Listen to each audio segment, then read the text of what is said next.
Set dosa ఇది మరో అద్భుతం. నో సోకింగ్, నో గ్రైండింగ్, అసలుకే no waiting. Instant dosa recipe in Telugu.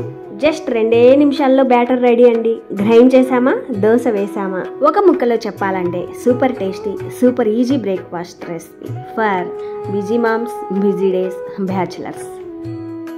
సరే, దానికోసం ముందుగా దోశలు ఎన్ని కావాలో దాన్ని బట్టి ఇక్కడ మిక్సీ జార్లోకి రవ్వ తీసుకోవాలి. ఈ రవ్వ ఉప్మా రవ్వ, అదే బొంబాయి రవ్వ, సూజీ రవ్వ అంటారు కదా, అది. ఈ కప్పు కొలత అనేది మనం టీ తాగే స్టీల్ గ్లాస్, చిన్న గ్లాస్ ఉంటుంది కదా, ఆ గ్లాస్ కొలత ప్రకారం 2 కప్పుల రవ్వ అయితే ఈ 1 కప్పు అవుతుంది. సరే, ఏ కప్పుతో అయితే రవ్వ తీసుకున్నామో అదే కప్పుతో 1 కప్పు రవ్వకి 1 కప్పు పెరుగు వేసుకోవాలి. నేను తీసుకున్న 1 కప్పు రవ్వ, 1 కప్పు పెరుగు కాను 1 స్పూన్ దాకా పల్చటి అటుకులు. ఈ అటుకులు శుభ్రంగా కడిగి వేసుకోవాలి. నానబెట్టుకోవాలి ఒక 2 నిమిషాలైనా. ఇవి నానడానికి పెద్ద టైం పట్టదు, పల్చగా ఉంటాయి కాబట్టి ఒక 2 నిమిషాలు చాలు. ఒకవేళ రవ్వ ఎక్కువ తీసుకున్నట్టయితే దానికి తగ్గట్టు అటుకులు కూడా కొంచెం ఎక్కువగా వేసుకోవాల్సి ఉంటుంది. నేను ఇప్పుడు చెప్పిన కొలత ప్రకారం, ఆ టీ కప్పు కొలత ప్రకారం 2 కప్పులు రవ్వ తీసుకున్నట్టయితే ఒక 5 దాకా సెట్ దోశలు అయితే వస్తాయి. దాని ప్రకారం దోశలు ఎన్ని కావాలో అంత రవ్వ ఇక్కడ గ్రైండ్ చేసుకోవచ్చు. జార్లోకి వేసిన రవ్వ, పెరుగు, అటుకుల్ని నీళ్ళు అనేది ఏమాత్రము వేయకుండా మెత్తగా గ్రైండ్ చేసుకోవాలి. చూడండి, ఈ మాత్రం. సాధ్యమైనంత వరకు మెత్తగా గ్రైండ్ చేసుకోవాలి. రవ్వ అనేది మరీ మెత్తగా అయితే గ్రైండ్ అవ్వదు, కొంచెం నూకలాగా రవ్వలాగే ఉంటుంది. గ్రైండ్ చేసిన ఈ మిశ్రమాన్ని తీసుకొచ్చి మిక్సింగ్ బౌల్లోకి వేసి అదే జార్లోకి కొంచెం నీళ్లు వేసి ఇందులో కలుపుకోవాలి. నీళ్ళు అనేది మరీ ఎక్కువ వేయకూడదు, కొంచెమే వేసుకోవాలి. ఈ పిండి కన్సిస్టెన్సీ ఎలా ఉండాలి అంటే మరీ పల్చగా ఉండకూడదు, అలాగని మరీ చిక్కగాను లేకుండా మీడియంగా ఉండాలి. మనం ఊతప్పం వేయడానికి ఆ పిండి కన్సిస్టెన్సీ ఎలా ఉంటుందో ఆ విధంగా ఒక దోశ వేస్తే అర్థమవుతుంది. కావాలంటే అవసరమైతే తర్వాత అయినా నీళ్లు వేసుకోవచ్చు. సరిపడా, రుచికి సరిపడా సాల్ట్ కూడా వేశాక బాగా కలుపుకోవాలి. బాగా కలిపి ఒక 5-10 నిమిషాలు పక్క నుంచి ఈ దోశలో కావాల్సిన చట్నీని రెడీ చేసుకోవచ్చు. మీకు నచ్చిన ఏ చట్నీలోకైనా సర్వ్ చేసుకోవచ్చు. నేనైతే కొబ్బరి చట్నీలోకి సర్వ్ చేసుకున్నాను, అద్దరిపోయింది. పల్లీ చట్నీ, టమోటా చట్నీ, మీకు నచ్చిన స్టైల్లో ఏ చట్నీతో అయినా బాగుంటుంది.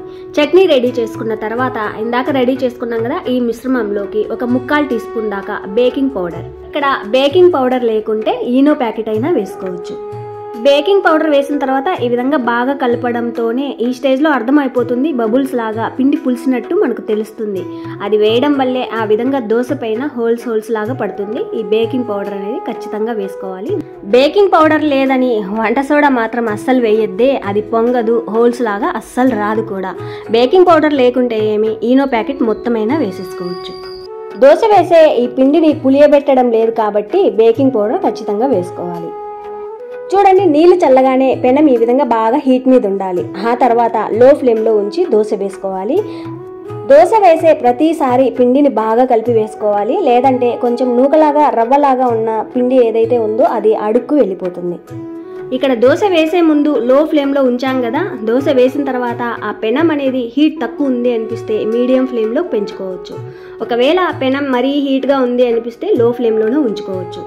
ఆ విధంగా మీడియం, లో టు ఫ్లేమ్లలోకి మార్చుకుంటూ కొద్దిసేపు తర్వాత చూస్తే చూడండి, దోశ పైన ఈ విధంగా హోల్స్ లాగా ఎప్పుడైతే పడి ఆ తర్వాత పిండి పచ్చిదనం అనేది ఎప్పుడైతే పోతుందో అప్పటిదాకా కాల్చుకోవాలి.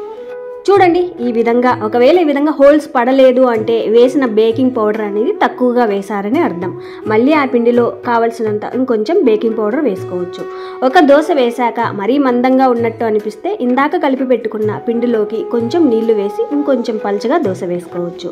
పెనం మీద నుండి తీసిన దోశ వేడివేడిగా పొగలు కక్కుతూ ఉంటుంది కదా, ఆ వేడి మీద కొంచెం నెయ్యి, దోశ ఇడ్లీలోకి వేసే గన్ పౌడర్ ఏదున్నా వేసుకోవచ్చు. ఇవి 2 కూడా పూర్తిగా ఆప్షనల్ అండి. ఉంటే వేసుకోవచ్చు, లేదంటే స్కిప్ చేసేయచ్చు. వేసుకుంటే మరింత టేస్టీ, అంతే.